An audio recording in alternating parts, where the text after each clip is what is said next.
CIT 5వ రాష్ట్ర మహాసభలను విజయవంతం చేయాలని సిఐటి రాష్ట్ర అధ్యక్షులు చుక్కారాములు పిలుపునిచ్చారు. సోమవారం మధ్యాహ్నం 12 గంటలకు ఆయన కరపత్రాలను ఆవిష్కరించారు. కేవల్ కిషన్ భవన్లో కరపత్రాలు ఆవిష్కరించారు. సిఐటియు మహాసభల విజయవంతం కోసం విరివిగా విరాళాలు ఇవ్వాలని ఆయన కోరారు. ఈ సందర్భంగా సిఐటి రాష్ట్ర అధ్యక్షులు చుక్కారాములు మాట్లాడుతూ, సిఐటి తెలంగాణ రాష్ట్ర 5వ మహాసభలు మెదక్ పట్టణంలో నిర్వహించాలని నిర్ణయం జరిగింది. ఈ మహాసభల జయప్రదం కోసం ఆహ్వాన సంఘం ఏర్పడ్డది.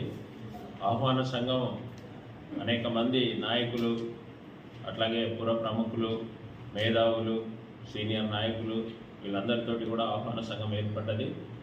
ఈ మహాసభల నిర్వహణ అనేది వ్యయ ప్రయాసాలతో కూడుకున్నటువంటి పెద్ద కార్యక్రమము. సిఐటియు సమరశీల పోరాటాలు చేసేటువంటి సంస్థ. ఈ తెలంగాణ రాష్ట్రంలో అసంఘటిత రంగం నుంచి సంఘటిత రంగం వరకు, స్కీమ్ వర్కర్ల నుండి గ్రామ పంచాయతీ కార్మికుల వరకు అందరి సమస్యల మీద పనిచేస్తున్నటువంటి ట్రేడ్ యూనియన్. అందుకని ఈ మహాసభల్ని జయప్రదం చేయడానికి మెదక్ జిల్లాలో ఉండేటువంటి శ్రామికులందరూ కూడా ముందుకు రావాలని, అట్లాగే శ్రేయోభిలాషులు, పెద్దలు అందరూ కూడా ఈ మహాసభను జయప్రదం చేయడానికి తమ వంతు సహాయ సహకారాలు అందించాలని చెప్పి కోరుతున్నాం.